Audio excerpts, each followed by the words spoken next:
Now we're on chapter 23 of Genesis, and here we see that Sarah passes away, and this is the only woman in the Bible whose age we're told when she passes away. I guess just telling us just how important she was to the story that the Bible is telling of the chosen people and the Messiah coming through them.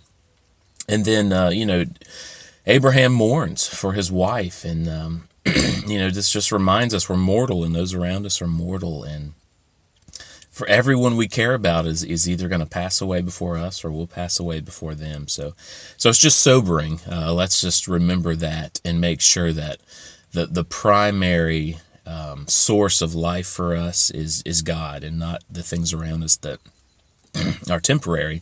Now, of course, Abraham and Sarah get to enjoy an eternity together because of their faith in God. So that's a good thing.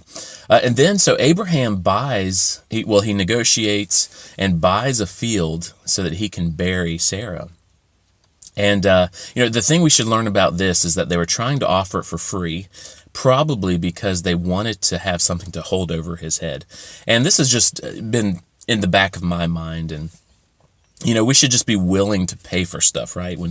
When God is your father, and of course Abraham had God that had these awesome promises for him, you just don't need handouts, right? Now, it doesn't mean you shouldn't allow people to help you that really want to help you, but in other words, just you're capable as a disciple of Jesus Christ to pay for things for yourself, right? Because God is your father. And also be careful of people who want to hang stuff over your head and ask for favors later. So it was very, from what I could tell, very wise that Abraham was adamant that he pay for this field and it not be given to him.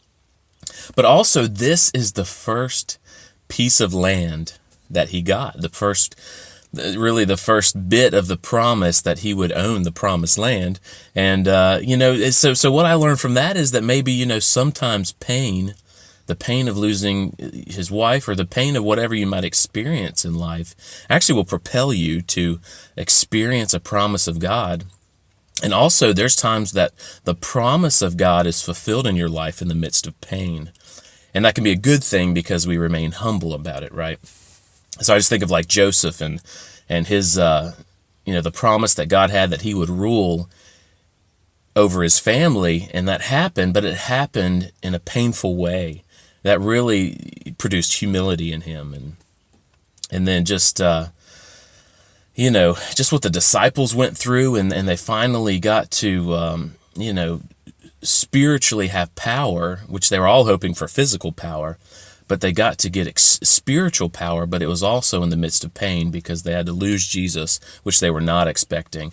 And so the thing that I want us to know is just that pain produces humility. So understand a lot of times God's promises to you are going to be fulfilled in the midst of pain. And also sometimes the pain we experience in life will many times propel us to make some changes and to go ahead and take hold of a promise of God.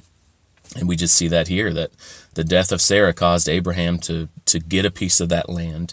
And so a portion of that promise was fulfilled in the midst of pain.